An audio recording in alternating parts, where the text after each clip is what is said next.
In a small Nigerian village called Ibadan, life was becoming increasingly difficult for John, a local fisherman. His family struggled to make ends meet, and his fishing trips had yielded meager results. John was growing desperate. One evening, after another unfruitful day, John passed by a path that led to the forbidden river on the outskirts of the village. The villagers believed the river was cursed, haunted by evil spirits, and they avoided it at all costs. However, John's desperation led him to consider whether these beliefs were mere superstitions.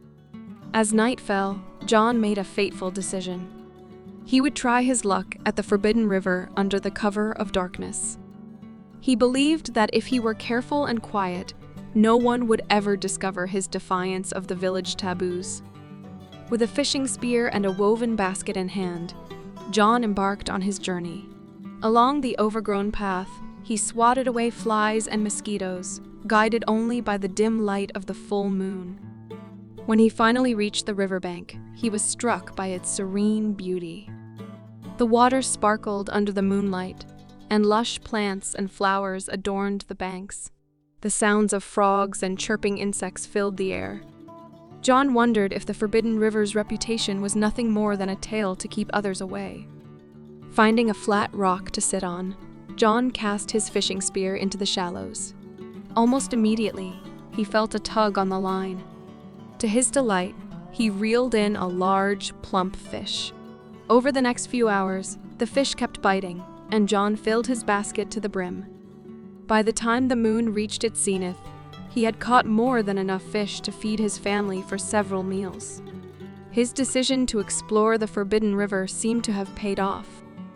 However, as he gathered his belongings to leave, he heard a melodic voice coming from the water. "Hello there, leaving so soon?" it said. John peered at the river, but saw no one. Nervously, he replied, hello? Who's there?" "Just a lonely maiden of the river," the voice replied. With a splash, a beautiful woman with long, flowing hair and seashells covering her breasts emerged from the water.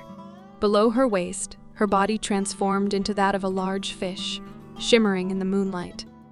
John gasped in amazement and disbelief. You're a mermaid?" he stammered.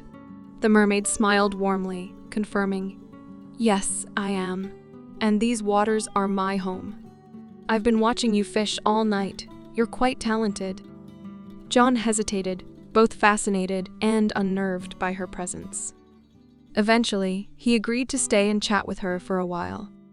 As John spoke about his village, his people, and their way of life, the mermaid listened intently, asking questions and showing genuine interest. Over time, he found himself relaxing in her company, and the two engaged in a deep conversation. Her name was Amaros, and she lived in the forbidden river. After a while, Amaros made an unexpected offer. She suggested that John come live with her underwater to keep her company always. She promised an endless supply of fish and the opportunity to explore the wonders of her underwater world. John was taken aback, but politely declined, feeling that his place was with his family in the village. Amaros' warm demeanor suddenly turned cold, and she became menacing. She lashed her tail angrily, splashing John with river water. The moment the cold water touched his skin, his limbs grew numb and weak. Despite his attempts to escape, he was helpless as the mermaid dragged him underwater. In the depths of the forbidden river, John's world turned dark and terrifying.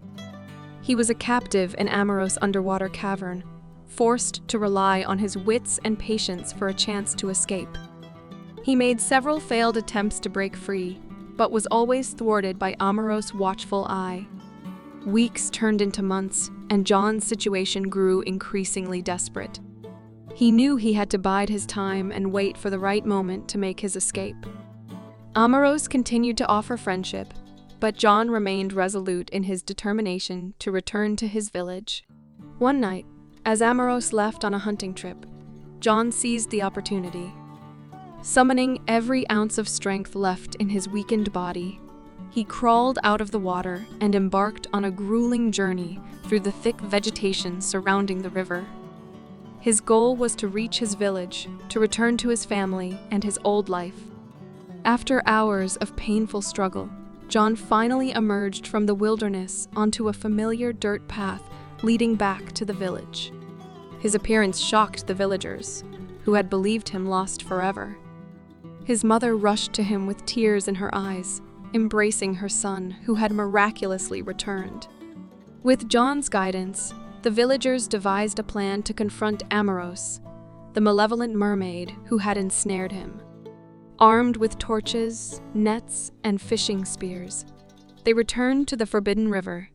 Amaros, furious at John's escape, emerged from the water with a terrifying display of rage. The villagers managed to capture her with weighted nets, and, despite her desperate struggles, ended her malevolent existence. Amaros' lifeless body was burned, ensuring that her curse would no longer haunt the forbidden river. In the end, John's courage and the unity of his village allowed them to overcome the darkness that had threatened their lives. The story served as a warning to all about the dangers that could lurk beneath the surface, even in the most serene and beautiful of places.